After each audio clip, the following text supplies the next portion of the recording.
Welcome back. Today we're going to be doing an online application with family.titank12.com. That's family.titank12.com. Please pause the video and go to this location now. We're going to go down to apply for meals today, and we're going to choose the language in which we prefer. So I prefer English. I'm going to apply for meals today.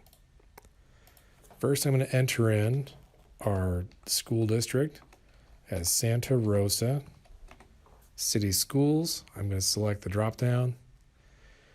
I'm going to fill in my address. I'm going to fill in my daytime number, email, and if anyone in your house is in any one of these programs, please select them now.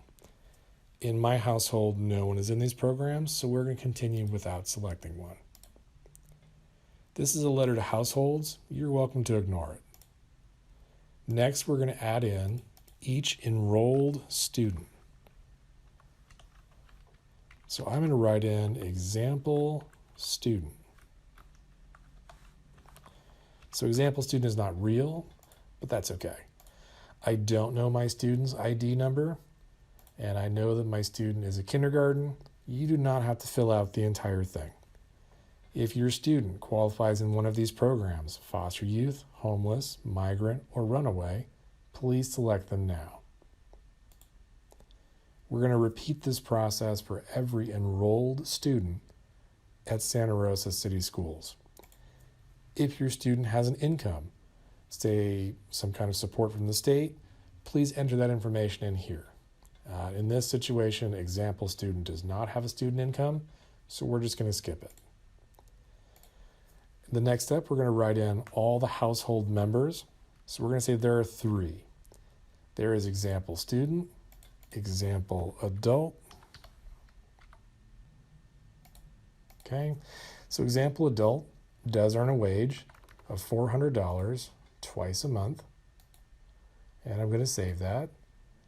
Next up, I'm going to include all the children in the household that are not enrolled in school. So I'm going to look up example and does not have a wage, so we're just going to leave that blank. And then go next. We're going to review to make sure this information is correct. And next. So demographic information is optional, but also very welcome. We're going to sign it. So when we sign, the name on here has to match up exactly with one of the household members. So please ensure that you are copying a household member absolutely exactly the same. So the last thing we need is the last 4 digits of your social security number, or we can mark this box for no social security number. For us in processing, it's the exact same thing. I'm going to select no SSN.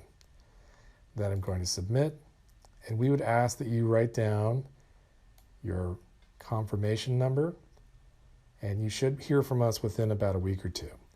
We send out emails first and then a letter shortly thereafter. Thank you and have a wonderful day. Santa Rosa City Schools will never share your information.